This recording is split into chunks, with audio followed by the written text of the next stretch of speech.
And we're back on It's About Business. I'm Shannon, and I'm talking to Bryan Slusarchuk of Tirex Resources. We have been talking about Tirex Resources based in Albania. And before we took a break, I mentioned that we're going to talk about the lifespan. And there's so many different ways to look at that, Bryan. So I wanted to kind of fall back on a previous conversation you and I had where we were talking about the fact that, in the U.S. they've printed money like a lot. And it's pretty tough, you pointed out, to print more gold. Absolutely. So It's a fact. The printing press that the U.S. has employed to print the greenback just wouldn't work to print more gold. No, or any other mineral for that matter. But with that statement, I mean, it brings the question of lifespan to mining. And maybe you can talk to me a little bit more about that, the lifespan of any mining company, including Tirex. Sure. It's really interesting, Shannon, that you bring up lifespan when talking about mining because it has a lot of implications. One of the things that we see out there, just from a big picture point of view, is the fact that while demand is growing for a lot of these metals, every time China builds a new city, every time India expands, there's a need for copper, zinc, etc.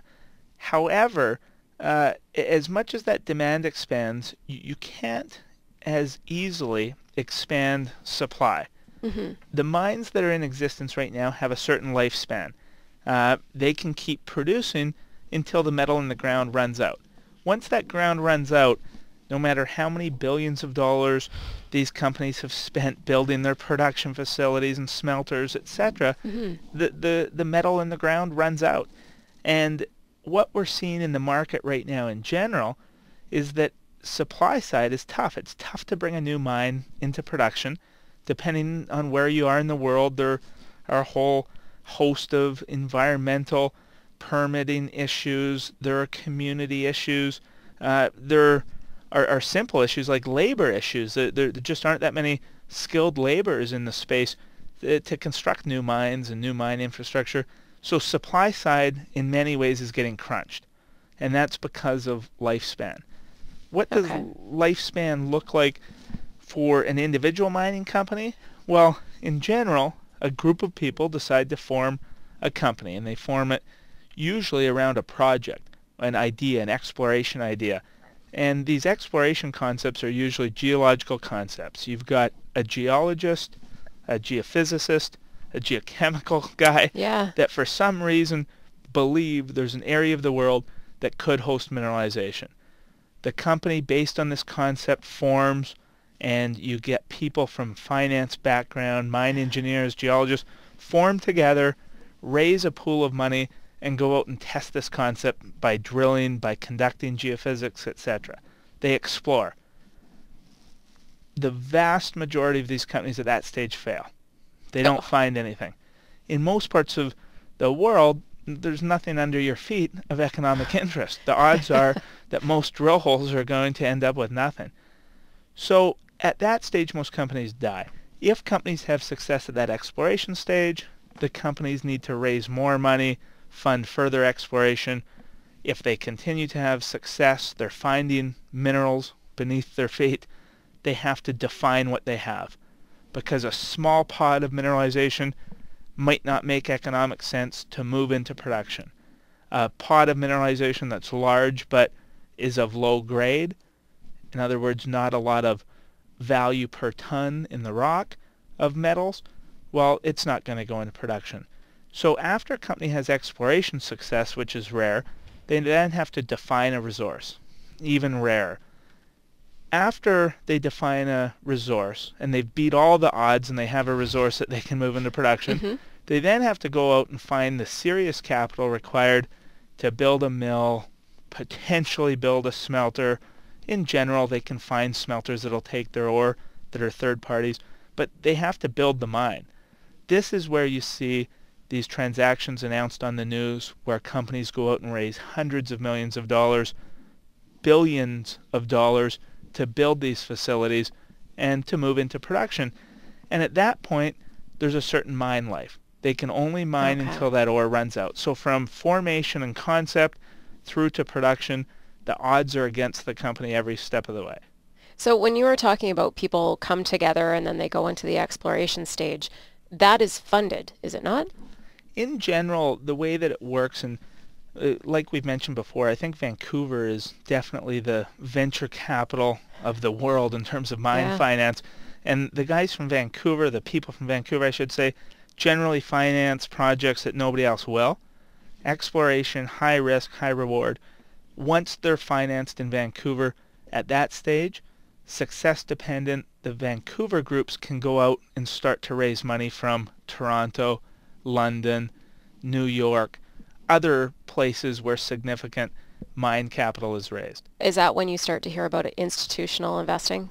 Yeah, absolutely. So the institutions, some of them will invest at the geological concept stage. It's rare. Some of them will invest at the exploration stage. A little bit more rare, but it happens. The institutions like to come in, it seems, when the companies have a defined resource, they're moving into production, and they need financing for the construction of facilities, etc. Now, the biggest upside, obviously, in the equation is being at the very early stage. Right. Highest risk, for sure, but highest reward. The concept, the geological concept, is generally, the exploration of that is generally funded by very small groups of investors, private companies, often with geologists involved in the ownership level of those private companies. That concept is tested. Upon success, when it's ready to go out and raise additional capital, more and more financiers get involved, etc. But highest risk, highest reward is at the earliest stage. The least risk, least reward is often right at the tail end. But that's when the banks get involved. That's when the banks will come in and finance the construction of a mine development, the construction of a mill. They want to see hard data, feasibility studies. But like I often say, the banks are never there when you really need them. They're there when you're not in need of them. Yeah. And therefore the banks are usually willing to take very little risk, but they do take less upside than the people at the early stage. So you, as an investor, and with consultation with your investment advisor, really need to figure out, hey, what stage do I want to participate in? How much risk am I willing to take on? What type of reward am I going to chase? Definitely. We're talking to Bryan Slusarchuk, CEO of Tirex Resources. This is It's About Business. And Bryan and I are talking right now about the lifespan on a mining company. So a very general conversation, but of course we're kind of bringing it back to Tirex Resources. So you had just mentioned that, banks, they're never there when you need them. They get involved when the risk is the lowest it could possibly be, but still have a little bit of upside. Likewise, as investors, we need to determine where that risk relative to our tolerance is going to be. Now, that can take place in the exploration stage, or it can take place during production. Is that correct? That's right. And as investors flock to a company and want to put capital up, it's generally because that company has had success. And the risk-reward thing is the concept that I keep going back to. People can invest at geological concept, at the first drill hole, after 15 drill holes and some success, or when the company's ready to go into production. But it's a different animal at each stage. The other thing investors can do is look for companies that are in production. Okay. And companies have production. Let's say an investor likes gold, and there's a company that's profitable, and let's say gold was at $500, which it was at not too long ago. Well, the investor in general that bought that company when gold was at $500 has benefited now, because if the company was profitable at $500, it's likely doing very well here at $1,700 or $1,600. So you can also get exposure through the producers. Okay. Again, the biggest upside in the sector is investing in exploration, but that's where the biggest risk is. And again, if you don't know or understand what it is that's happening with that investment, it's a very dangerous game. It's very dangerous and high risk, high reward. Now, I should step back a moment as to the bank conversation, because at Tirex we were really fortunate to have a bank get involved early to the tune of approximately a $10 million investment. And if our bankers heard that they weren't there for us, they'll come chase me down at the radio station. So Tirex was fortunate that we had enough success at an early stage that we attracted a major bank at an early level, but that's extremely unusual. Yeah, and you know, my comment in based on what you said is much more in the traditional sense. So, you know, somebody's listening to the show and they want to understand what we're talking about. I mean, there's certain stages that happen in terms of financing a company. As you said, generally it's the people that are getting involved in the project initially, they tend to fund it, and then until you actually get something, bricks and mortar, you know, something really tangible, that's when the banks get interested. That's right. And I think that it's important at this stage of the market. If we're in the type of commodity bull market that I think we're in over the next several years, it's important to have an advisor that understands the mining business. Yes. And I think that without that, investors are really doing themselves a disservice, because if we do get into this frothy type bull market, like I believe is coming, a positive market environment. As you know, Shannon, from being on the investment side, a wild junior mining market can create gains like nobody has seen in a long time. It's like the .com boom. Absolutely. And it could be like the .com bust after that. So people should really have a knowledgeable investment advisor that understands the business. I completely agree, and yes, I do remember those days, and it is a wild ride. So you definitely have to work from a place of knowledge, not guessing.